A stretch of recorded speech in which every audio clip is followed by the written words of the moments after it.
So here's my point. We read in Srimad Bhagavatam that Vyasadeva is this.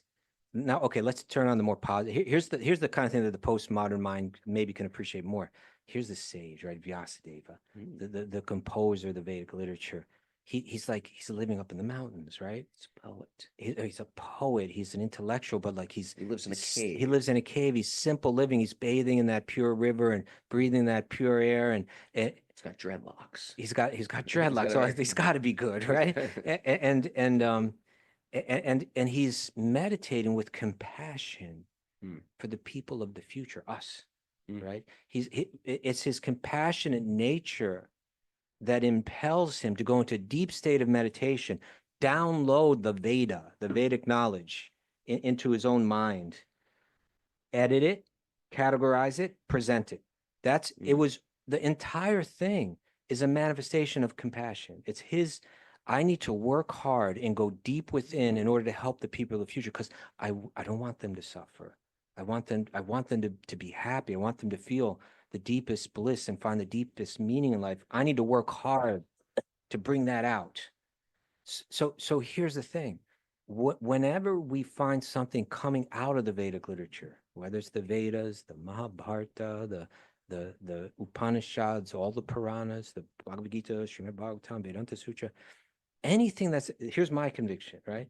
Anything that we read there that may seem to us off, that may seem to us problematic, or maybe that could be a tool of oppression or off-putting, that if we feel it's that way, if we're perceiving it that way, it's because we're only understanding it on a superficial surface level. But if you dig deeper into it and truly understand what it's all about, when you get to the bottom, you're going to find compassion. Om Namo Bhagavate Vasudevaya. Om Namo Bhagavate Vasudevaya. Om Namo Bhagavate Vasudevaya.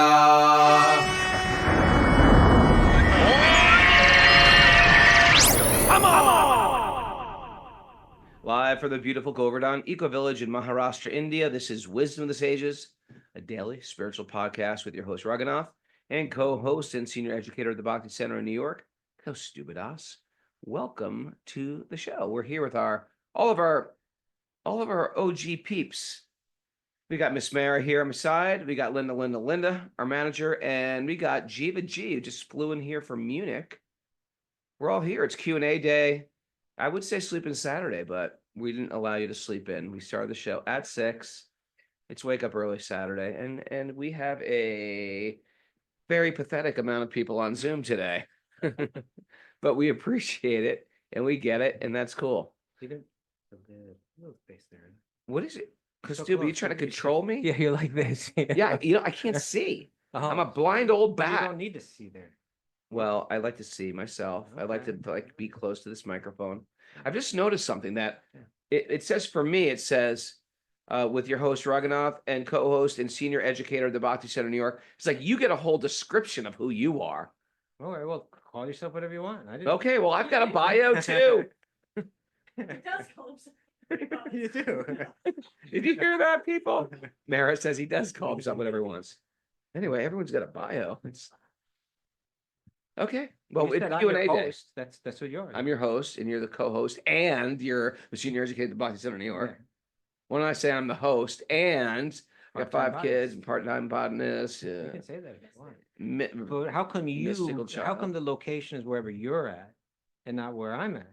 Because I say it first. Okay. That's how it goes in the script. So then you get something, and you don't get something. You get a little something. Yeah, you take it and you leave it. Okay. I want it all. Anyway, it's good to be here. It's Q&A day. I like today's. It's the day people write in questions. Try our best to answer them with the ideas of Vedic teachings.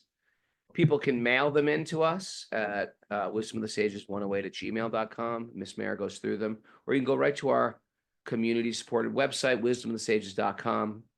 And people can write in there and put it on our, what's it called, Mara? It's a community chat. Community chat. Questions for the host tab. Okay. Any announcements, Miss Mara? Miss Mary's like crawling around the floor. She doesn't have a chair. It's a great podcast studio, but somehow I don't fit into it. All right.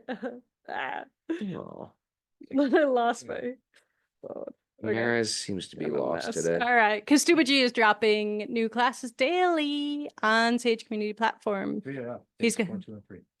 3 classes so far and more coming. So if you're not a member yet, join the Sage Community Platform. But wait, there's more. Today we talked about psychedelics. Oh, If anyone wants. Episode number 3. Did you condemn them or support them? You have to listen to Okay. find out. Okay. And then also tune in tomorrow at 6 a.m. Eastern time for Raghu's interview with Vishaka Devi. Oh, we're excited for that, tomorrow's interview. But wait, there's more. Get your hand off that microphone. He's like, no. No, that was over there for Mara. Now we're putting it back in the middle. You are like, really? Okay, go ahead. Continue. Well, we already started this whole thing like, you're too far forward. You're too far back. Here, give me the microphone. It's kind of a simple thing, but go ahead. What do you Okay. And Yeah. Linda, she filmed our morning satsang, which Yeah. turned out to be our evening. Live We stream. live streamed. Also post the recording. Okay. So we live streamed it at 5:30 a.m., which is, I think, 7 p.m. So we're going to do it again. Are we? Yeah. Yeah, we're going to do it again. So Sage community members can see it live stream, but we're also going to post that as well. So it's as if you're here with us. This is what that Sage Community Platform is meant for, right? This kind of stuff. Yeah. And so thanks. The community platform means people support the show financially every month. They throw us something and we appreciate it. Thank you so Where much. do they go to join that, Raghunath? You go right to the website, wisdomofthesages.com. All right. All right, we're ready to get into questions? You talk to me like I'm a little boy. Raghunath, I'm not. Let me, not where judging did you. they go, Raghunath, for that? You tell them, huh?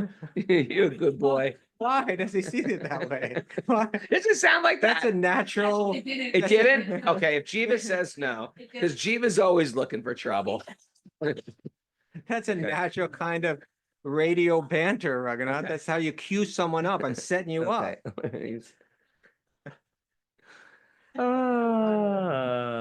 Okay. I don't know what to say now because it may be misinterpreted. What did you mean by that? Okay, wait a second. Is Jiva gonna ask the first Jiva has a question? spontaneous question. She sent it to me like a week or 2 ago, and I was like, "Oh, that's a really good question. It's a deep, profound question, Let's throw it in the but it's going to be circular like file. spontaneous. We're unprepared. It's unvetted. No, let's do it. Let's do it. Come on down, Jiva G. You know her. We love Yeah, her. get your face in. Get here. that mug in We here. are Jiva G's Kaustubha's childhood friend. We go back. I was straight edge. I kept a distance from her. You- She drank, she swore, she fought. She was like the hardcore sailor of the I saw New York that. Lower East Side You know, scene. somehow it popped up in one of my feeds, just like yesterday, the day before. It was like you on the Geraldo show or something like Oh that. my God, that's right. I was in the Geraldo show. You were on the Geraldo show? I was. Yeah, What with the was- one where like the skinheads fought with the Nazis and I was with the Schwarzenegger. sharp skins and Yeah. then they were. Okay, you got to talk Yeah, you gotta near the talk mic, up. my dear. Doesn't matter. Anyway, does. you were on Geraldo. Google it. Geraldo's. That's when the skinheads broke the his sharp nose. skins. Yeah, exactly. The sharp skins and the Nazi skins. And I was The with sharp skins were of like the course. good guys. Yeah, we were the And sharp. the And then there was skins were the like bad a guys. black guy representing anti-Nazi something, and then he went up and he started choking the skinhead, and then Yes. the whole thing Yeah, because he got called him wild. Uncle Tom. Okay, that's what. And then Geraldo was got his nose terrible. broken, and Yeah. and you were, but the picture is like, you know how like when a video is online, like there's the actual picture, like one moment of that video is like You? the cover, and it was The like thumbnail. and You it was were the like thumbnail. Jiva was like, and she had this sneer on her face, like I just can't imagine. It's just like she was just like look of intense disgust on her. Well, she's quite a lady now. Gee, but you should have heard what they were saying, all these No, horrible no, things. we it was believe it. entirely Hateful things, appropriate. It was you know, entirely. horrible, inappropriate things about people of other races. Your disgust was properly Yeah. placed. Yes. Now, We what? throw that word racism a lot around now, but we were hanging out, you know, there were circles of like real racist, real full on racists, Yeah. like card carrying Yeah, racists, like, Nazis. No, Yes. full on Sig Heil, high leather boots, you know, and tiny little mustaches. All right, but let's move this on. and we've come a long way. We've Yeah. come along with You ever think about that? Here, here. Hitler ruined that mustache. That was like a genuine bona fide Thank mustache. God he didn't. Well, I'm just saying, thank God Hitler didn't have this one, you know? Or you would have a little Hitler mustache right now. Well, Charlie Chaplin had that mustache, he and did. that was, He you did. know, it was popular. People had that mustache. No one's having that mustache now. Okay. You know what I mean? Yeah, he ruined the name Adolf too, but that's another He thing. And did. no one is naming their kid Adolf. Okay. I still know some elderlies named Adolf. Yeah, Let's El- get to the Let's get- question. Let's get Raghu and Jiva These Jean. two together. What am I? She's one like of my my twin friends. sister. My friends. You picked us. How Okay, Jiva, get your mug did right I here. pick these two as my friends? Okay. Yeah. All Talk right. loud. Talk loud. All right. Lean in. I don't want to be like towering over you It's guys. okay. I feel Okay. uncomfortable. It's okay. By the way, I'm not committed to answer questions that I have don't not like. read in advance. All right. But go. Well, first of all, I just have to explain the why I asked this question. Okay. Because it was something that you prompted. It was a prompt from you. All right. You had said to me, we had talked about my spiritual growth, and we were talking about how deep my bhakti goes, and I was talking about wanting to take it deeper. Yes. And you had said to me, this is not verbatim, but you had Okay. said to me, Jiva, You got to get serious. no, you didn't say that. Shiva, shut your mouth for one moment. No, well, what you said was this. You said, it's no doubt that you've experienced deep spiritual experiences Okay. in your 12 steps Oh yeah, I know. and doing all that and all of that. And it's no doubt that you have a deep love of God Okay. and that you've experienced that and you feel that and you understand that. But what I see that you don't have is that you don't have a face on it.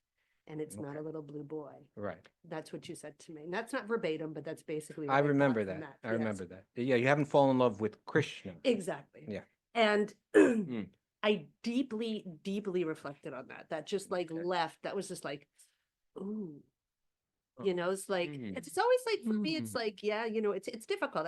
I've practiced 27 years of a certain spiritual practice. Yeah. And now I am going deeper and Okay. and applying regular traditional, you know, Gaudiya Vaishnava Yeah. traditions and stuff. So So let me just share a little context to that, but if I Mhm. understand correctly. So in other words, Jiva through 12 steps really opened up her relationship to God. Like here I am, I need your help, and went through a process where you're thinking about God, you're praying to God, you're feeling some reciprocation from God. It's real. yes. And then you entered into the bhakti path, which goes into a lot more specific detail. It brings Yes. in a lot of different practices, a lot of tradition, a lot of culture that had, in one sense, nothing to do with all that you had done up to that point.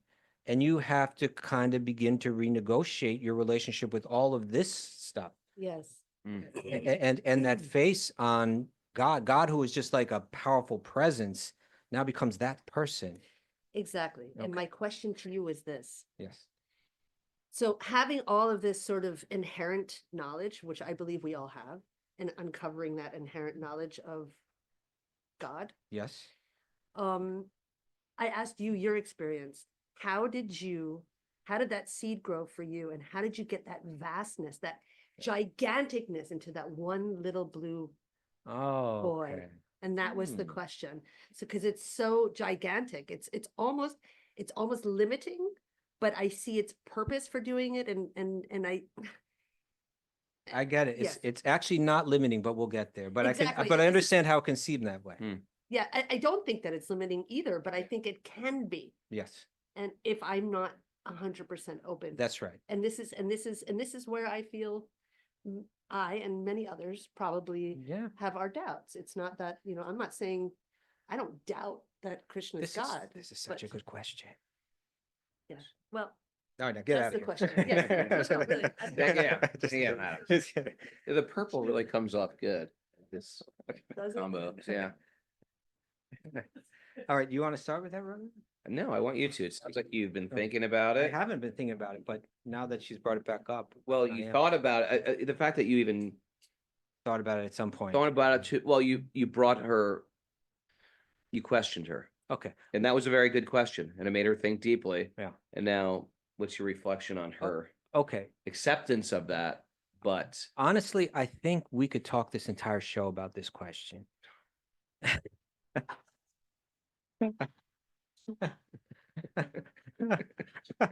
got a little tension going on here today. And if we take another question, I know the question I want to bring up because it's kind of related to it. okay. But you see, because I want to backtrack, I want to build a lot of context before we get to this. And it's something that I've been thinking about a lot.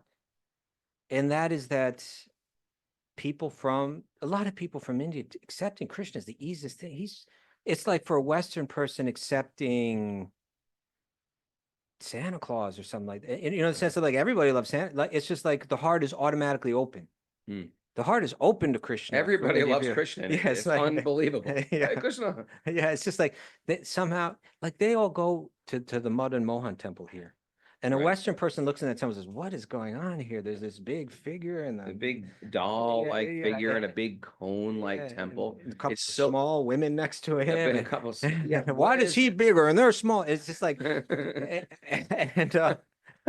right. It's like all the things that the Western mind goes through. just like fighting with everything? Yeah. And they put the chandan on your forehead. Like, what's that? And for Indian people, say, oh, that's Krishna, the sweet. There's no fear. He's the sweetest, kindest. He's all powerful too, but he's just everything. Just the heart is just so open to Krishna. Then What- everyone's carrying around little Easter baskets with little Krishna dolls in them. Easter basket. It's like picture a little tiny Easter basket with a little like Ladu Gopal, just like my tattoo, a little Krishna holding a sweet, and they all carry him around like everywhere they go, like they're carrying a baby. Yeah. By the way, Gita Priya is worshiping. It's like a little tiny Bala Gopal came into her life. You have to see it. Very small. Very small. Love it. Yeah. Got to come over. It's great. You carry your own God with you. It's beautiful. Beautiful, Your own sweet one. personal baby. Okay, but here's my point. So a Western mind may see the figure of Krishna. Why is he killing people all the time? He's killing these demons. He's telling Arjuna he should fight. Yeah. Who is this? Who is this person? He's got all these women and he's just one. It's like there's so much. The mind is so skeptical.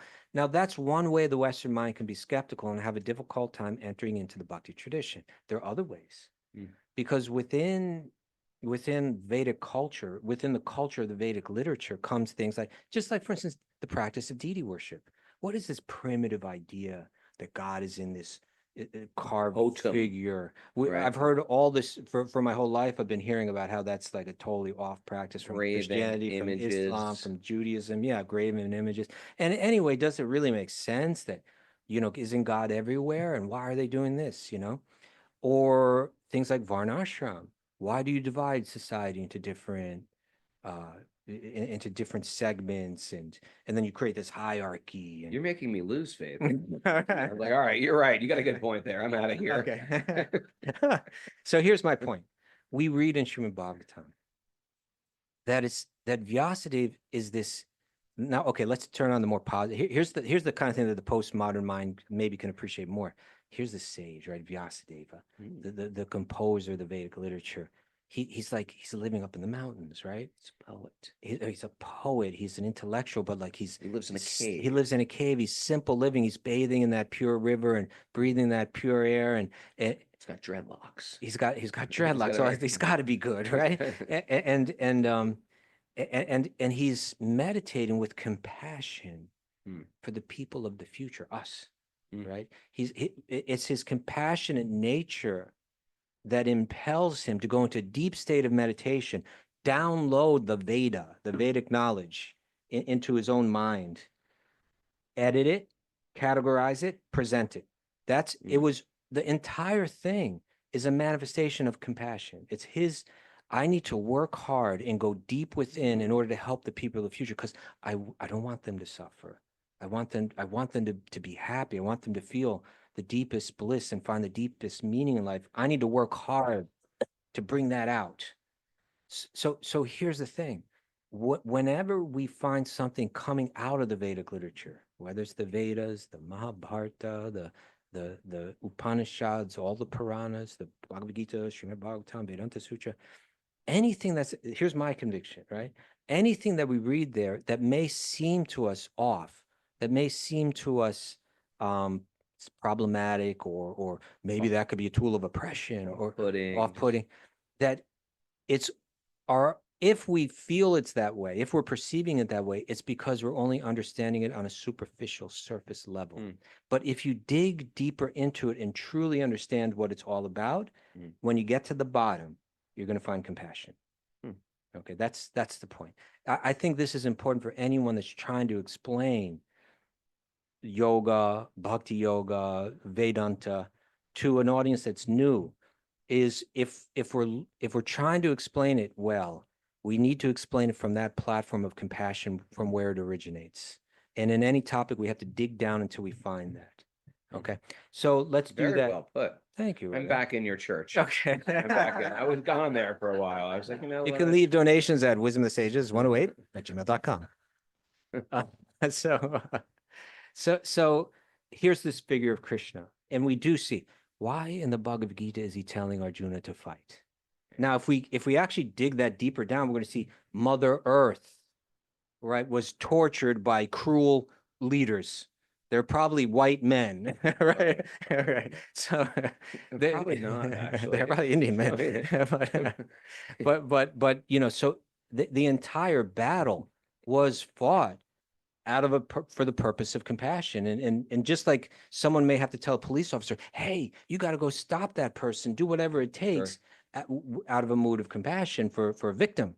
Sure. So Krishna's speaking from the platform of compassion in the Bhagavad Gita. When Krishna kills the demons throughout Srimad Bhagavatam, there's always a compassionate reason there. And if we go down to the deepest, even beyond the nice compassion, if we really understand bhakti on the most esoteric level, or Krishna on the deepest level of truth, we find that everything that he's doing, including killing demons and other things, the purpose of it is it's all designed to intensify the feelings of love expressed between him and his devotees. He's doing it out of love for his devotees, and he's creating a drama whereby love is shared on the deepest level. And we see that that's what like a dramatist does, right? They create intense circumstances and battles and heroic settings for someone to step up and out of love, do the most dramatic thing for the one that they love. And then,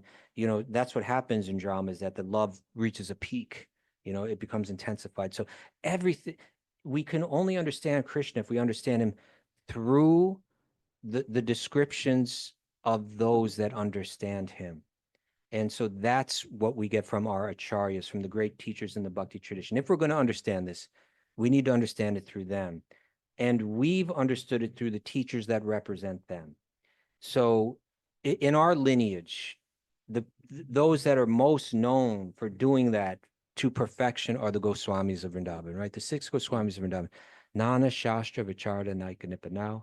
They scrutinized all of the Vedic literatures, and they brought out the very essence of it, with incredible expertise, showing what this is all about, what the essence of it all is, how it all goes to love for Krishna, how all of Krishna's pastimes in the Bhagavatam, how to understand them. And when we understand it through their eyes or through their explanations, when they adjust the lens of our vision into the Vedic literature, then we see it for what it is. And we see Krishna as just like, we can't find a more beautiful, loving, compassionate, divinely captivating, incredibly wonderful person than Krishna. But it has to be understood through that. It has to be seen through that lens. So I feel I was provided that lens. I was provided that lens. I have no access to the books of the Goswamis. I don't read Sanskrit, and I don't have the philosophical background to understand them, to understand all of the nuances in those texts. But what I do have is I have Srila Prabhupada's books. Srila Prabhupada assimilated those teachings and put those teachings and clarified that focus in his commentaries throughout his books, including the Krishna book, which is the 10th canto of Bhagavatam, which is all Krishna's Leelas, and all throughout his teachings. And then I had the good fortune of having teachers that were able to explain Prabhupada to me. And they were all doing it in my language, in the English language. And so I feel I had people that were capable of showing me the accurate vision of Krishna. And at the same time, my faith in those people is what opened me up to the ideas. And so it was it was coming from people that I admired. I admired for their character, I admired for their behavior, I admired them for their dedication and their sacrifice and their knowledge and their kindness to me personally. Like all of this was adding up to my opening myself up to what does this person have to say? I've met a lot of people in my life, but I haven't met people that had their act together like these people.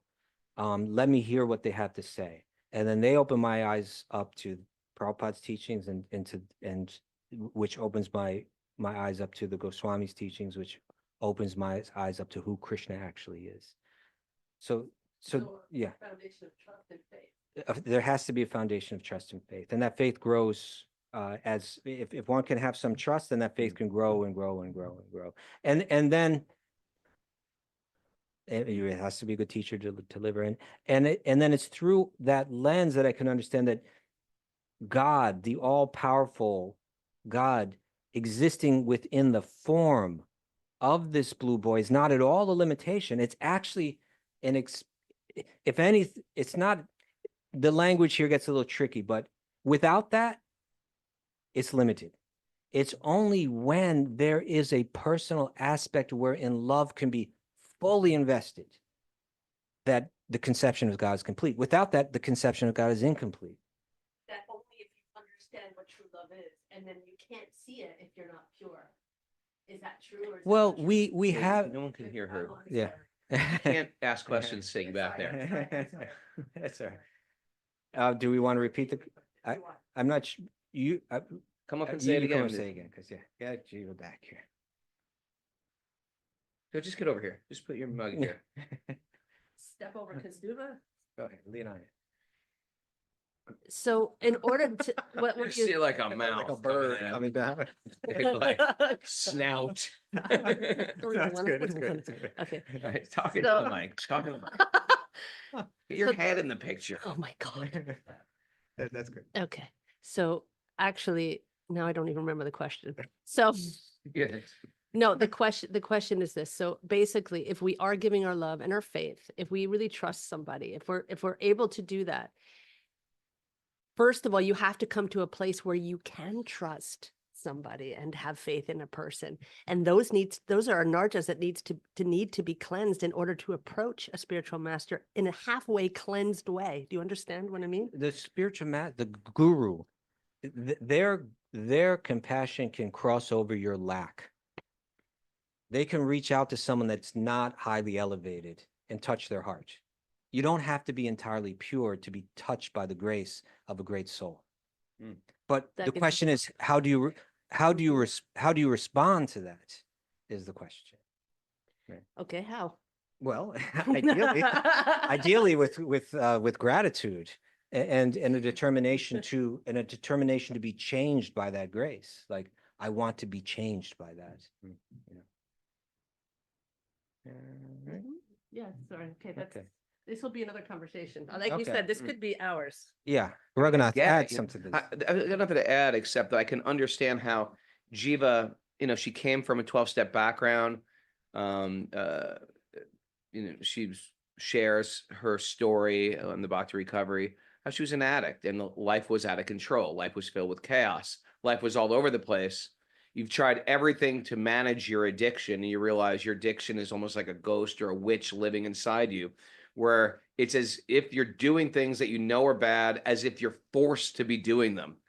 And then finally, either here are my choices. I'm going to die, or I'm going to follow these 12-step people, and they believe in some God, but they made it in a cool way, not like the way I grew up. It's sort of a God of my choice. I could choose a doorknob to be my God. I could choose anything to be my God. Yeah. And I went and followed that path. That path actually gave me a little order. I don't get it, but it gave me order. It gave me structure. It gave me a pathway. Yeah. And therefore, I have some faith in it. So I keep moving forward on those steps. It's given me realization. It's given me deep reflection. It made me realize all the toes I've stepped on, all the things I've knocked over in my wake.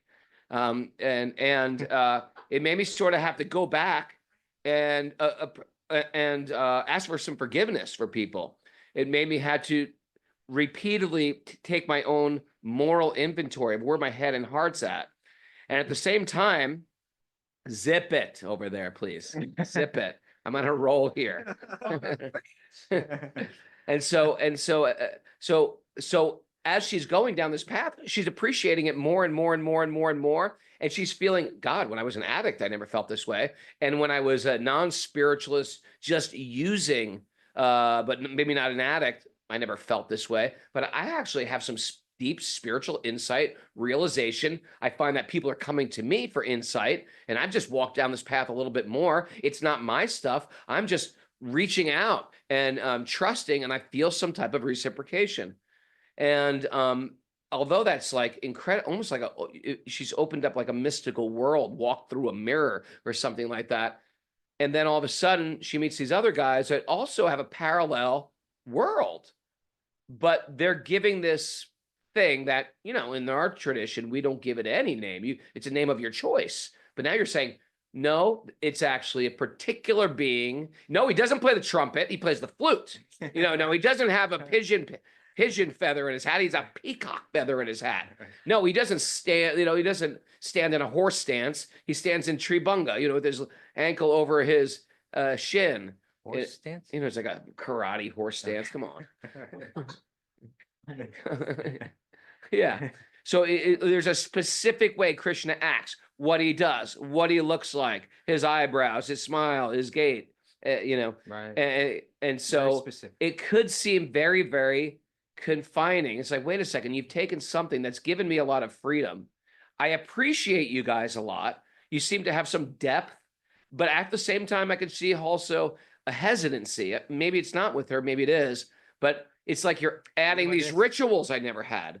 And like, why do I need those rituals? Why do I need a face on this energy? Why do I need all these attributes?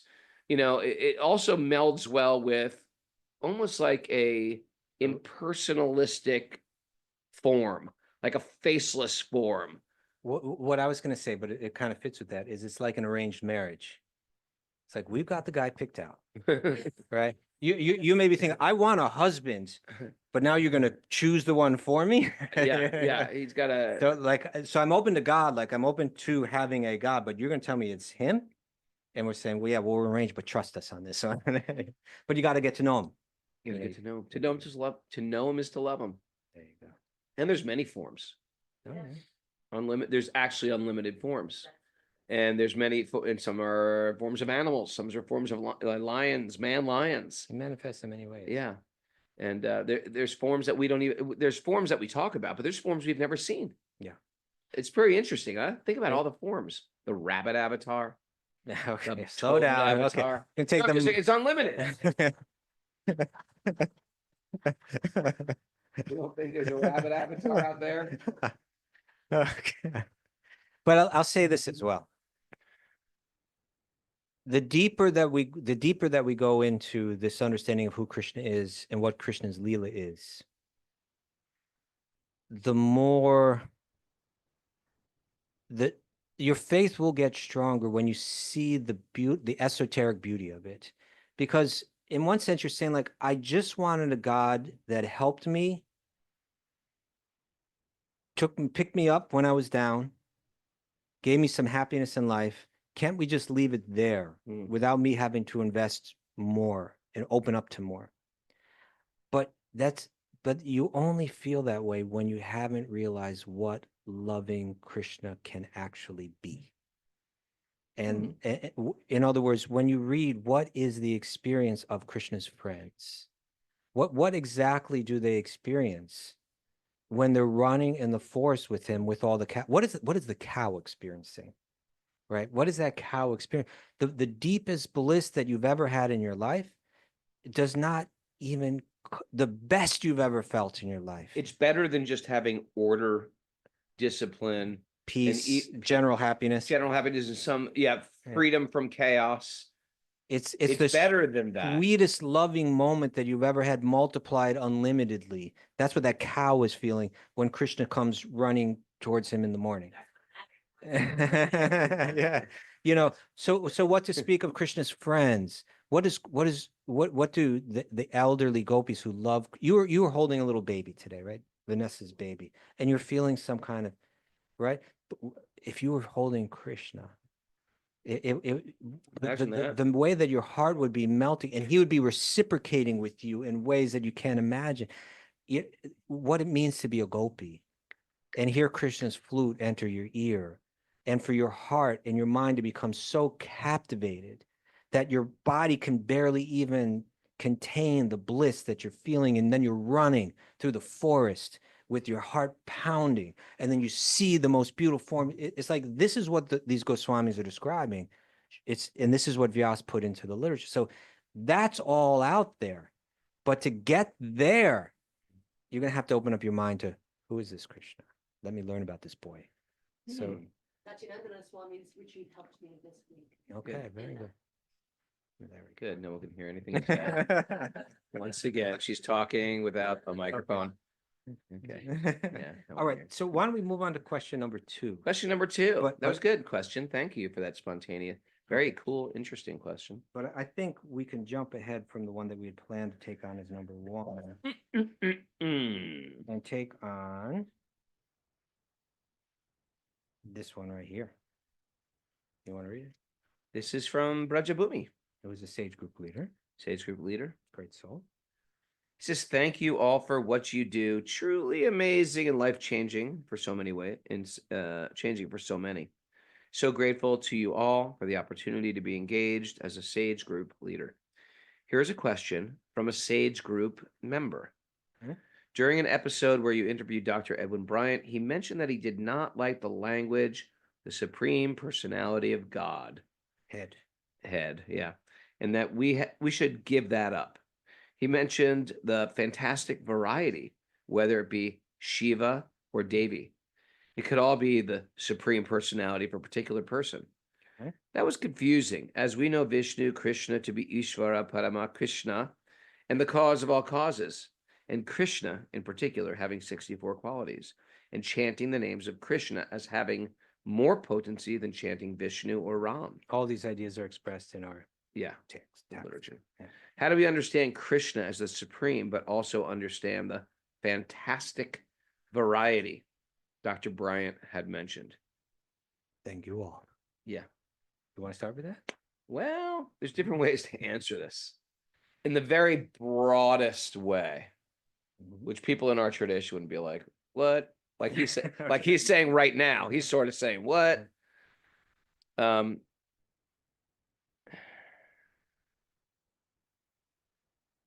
You lose a bit of your objectivity when you fall in love. Say, my wife is the most beautiful woman in the world, right? Okay. You yeah. lose your objectivity when you fall in love. But what if she actually is the most beautiful woman in the world? Well, that's another question. So Okay. I'm saying the first question would be, just out of love, we would lose our objectivity Fair enough, anyway. Fair enough. But also,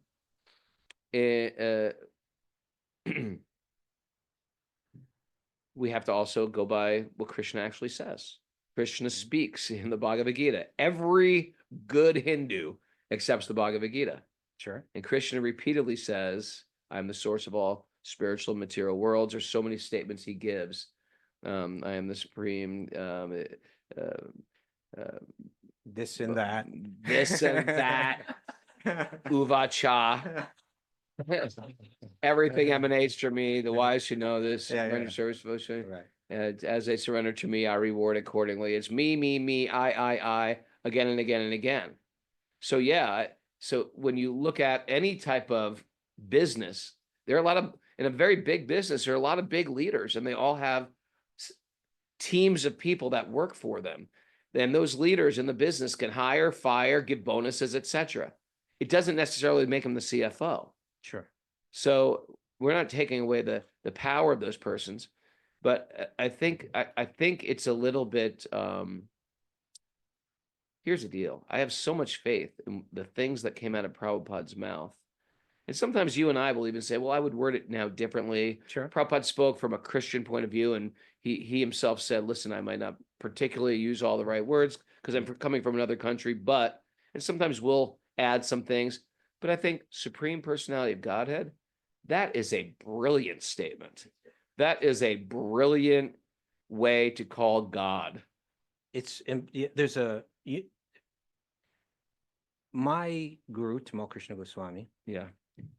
he wrote his thesis at Cambridge University was about Srila Prabhupada and who he was and why he wrote his books the way he wrote his books. Right.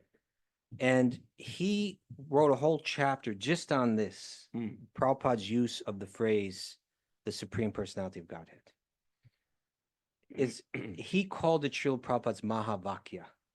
Right, so Mahavakya means like the great statement. It's like there are like Shankara, Shankaracharya had like identified what he called Mahavakyas from the Shruti, right, from the Vedic literatures. Tattvamasi, you are that. He identified, okay, this is the great statement. We can understand the rest of these teachings in the context of this statement, right? He said that so my guru in this book, he was saying, Srila Prabhupada's use of the phrase Krishna, the Supreme Personality of Godhead, which is commonly like he'll translate the word Bhagavan, Sri Bhagavan Uvacha, right? Krishna, the Supreme Personality of Godhead, said. He said that that's Prabhupada's Mahavakya, and he gave a bunch of reasons why Prabhupada did that and what he accomplished through that. But let's take one step back first and try to understand exactly what Srila Prabhupada was trying to do and when he wrote his books. Let's go down a list of people that read the Bhagavad Gita before Prabhupada translated it, right? Intelligent people, very well qualified people. Henry David Thoreau read it, right? Ralph Waldo Emerson read it. Albert Einstein read it. Oppenheimer read it. We could go down a very long list. Mahatma Gandhi himself, right? Okay, he read it. Schopenhauer and all these brilliant thinkers, had all read that book. We could go on. There's a long list, but amongst that list, even although they were all so brilliant, none of them understood who Krishna was. Right? Even though the Bhagavad Gita is saying it again and again and again, none of them got it. None of them understood it in the way that Krishna intended it, or the way that Vyasa intended people to understand it. And therefore, it was nice knowledge and it was maybe somewhat inspiring, but it didn't inspire them to give their life to spirit. To give their life, to give their life to Krishna. To give their life to God, to give their life to Krishna. Yeah. So no matter how many times he said it, there's no truth superior to me. Everything rests upon me. Yeah. People don't read it that way. They'll explain it away. Right. Prabhupada wasn't going to let us explain it away. Prabhupada wasn't going to let us interpret it as if it was some kind of poetic statement that didn't have some kind of ontological truth that was being conveyed in it. Right. So, and of course, the example that Prabhupada used was the president of India, who was also a big, scholar in India. What was his name? Forget it now. But the one he did a famous Gita translation, and there he goes and he translates text 934, which is actually like the central. This text is so central to the meaning of the Bhagavad Gita that it's right in the center of the Bhagavad Gita. Center verse. And it's also repeated at the end. Manmana bhava mad bhakto madhyaji mam namaskru. Krishna in this verse says me like 5 or 6 times, right? Always think of me, offer your devotion to me, bow down before me, worship me. It's like me. And then when he comments on that verse, with Dr. Radhakrishnan, when he commented on it, he said, when Krishna says, mom, me, he doesn't mean me. He doesn't mean me. He means the means unmanifest. The dark unknown within. Yeah. Within. So in other words, people constantly, again and again, just kind of whitewashed the Bhagavad Gita and never got to the heart of its very meaning.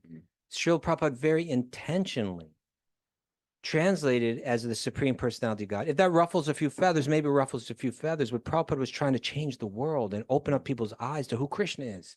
And you can see how many of those Gitas translated by those people changed them.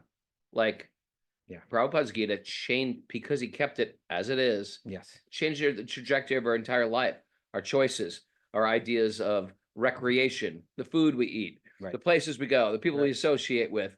It wasn't just another wasn't on our summer reading list. Right. It was a book that actually just changed the people who it's we. on our life transformation Yeah, list. it's a life transformation. Right. And it also launched a movement that he intentionally designed to change the world. Right. But it has to be founded on what is our relationship to the center of existence, namely Sri Krishna, the Supreme Personality of Godhead. Right. That the center of it all, not just one amongst many different choices. No, the center, the root upon which everything else revolves. He's saying that ontological truth has to be understood if we're going to read these books and understand them. What to speak of if we're going to read these books and be transformed by them. That has to be established. I'm not going to let people misunderstand this. I'm going to pound this in as much as I need to. So now, of course, I think what he's responding to is if you go through the Puranas, you're going to find Devi called Bhagavan. You're going to call Shiva called Bhagavan. So what do we make of that then? Ganapati Bhagawan. So, but our point would be that, again, our Goswamis, they gave brilliant answers to that question. We see even in Bhagavad Gita, Krishna saying, if someone has faith in demigods, well, I'll encourage them in that faith because it's a step forward to them. You got to place your faith in someone. I'll do all I can that you think that I can't do anything better than placing my faith in that person. So I'll place my faith in Devi. I'll place my faith in Shiva.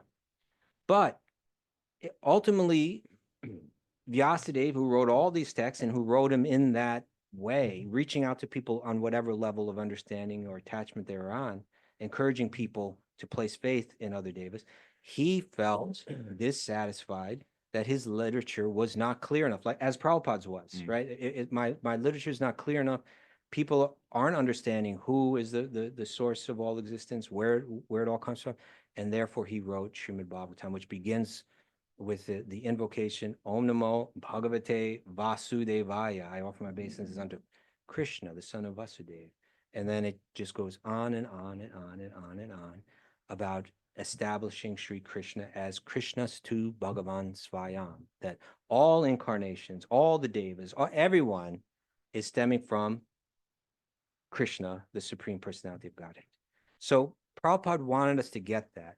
The Goswamis established, they laid out all the arguments, but if we take all the Shastra together, we'll come to this conclusion if we understand it in the correct way. And they gave a brilliant presentation of how to do that. You can find that in Jiva Goswami's Tattva Sandarbha and other books.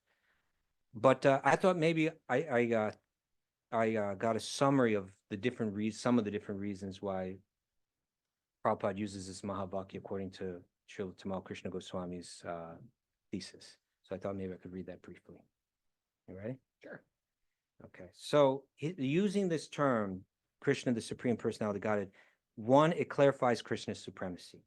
The phrase asserts Krishna's ultimate position as Bhagavan, the highest manifestation of divinity, integrating the nuanced understanding of Brahman, the impersonal divine, Paramatma, the localized divine, and Bhagavan, personal divine, into a cohesive concept. It's all coming from that one personality of Godhead. Two, it counteracts misconceptions. It directly addresses prevalent notions of impersonalism, Advaita Vedanta and Buddhism specifically, emphasizing Krishna as personal, supreme, as a personal supreme being rather than a metaphorical impersonal entity. Right? Oh yeah, it's talking about this Krishna, but ultimately Krishna is an impersonal. No, I can't let you misunderstand that, even though many are saying that, even though Dr. Radhakrishnan is saying that in his Bhagavad Gita commentary. I'm not going to let you make that mistake. It gives theological context to Krishna's Vrindavan pastimes, right? By prefixing Krishna's intimate leelas with the Supreme Personality of Godhead, the phrase ensures that even his playful and human-like activities are understood as divine and majestic, safeguarding against misinterpretation or trivialization, right? When we're hearing about Krishna running through the forest and dancing with the girls, Prabhupada won't let us forget, don't think that's an ordinary boy. That's Krishna, the Supreme Personality of Godhead. And finally, preservation and innovation, while rooted in traditional scripture, like the Srimad Bhagavatam's, Krishna's Tu Bhagavan Svayam, Prabhupada innovatively adapts this theological cornerstone for a global audience, expanding its relevance while maintaining fidelity to a tradition.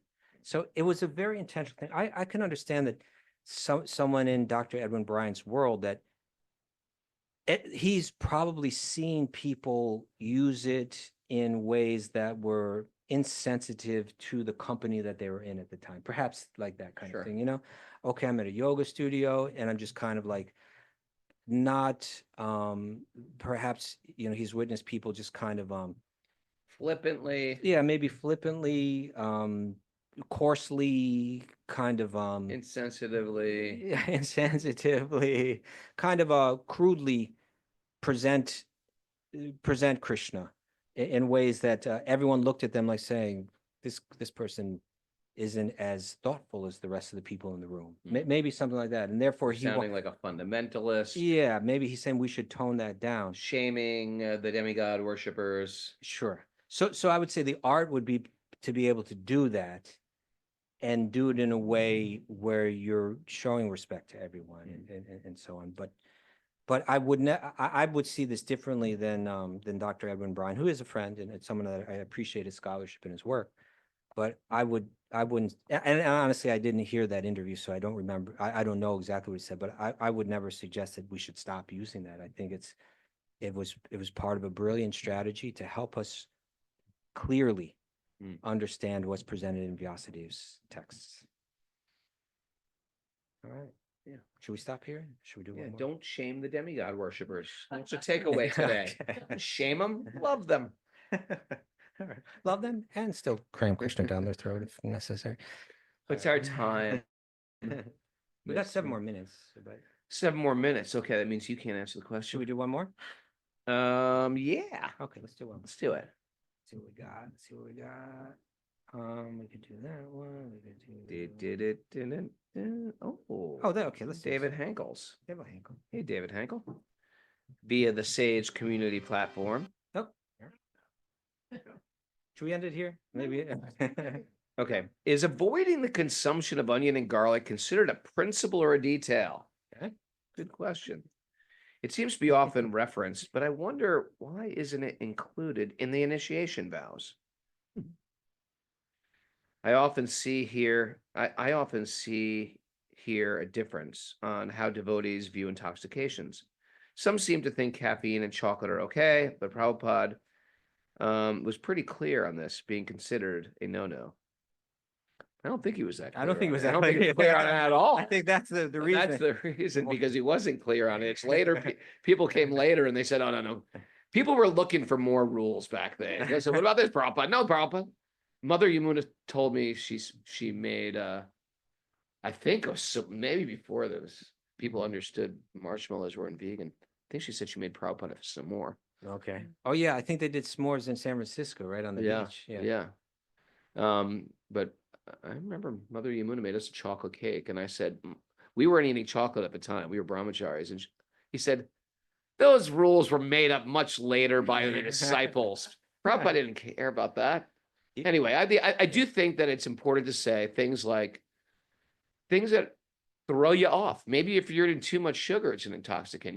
I think people's bodies are very unique, and we try to make some rules to fit in a particular box, but the idea is you can't let a food throw you off your course that's going to affect your mind and your choices.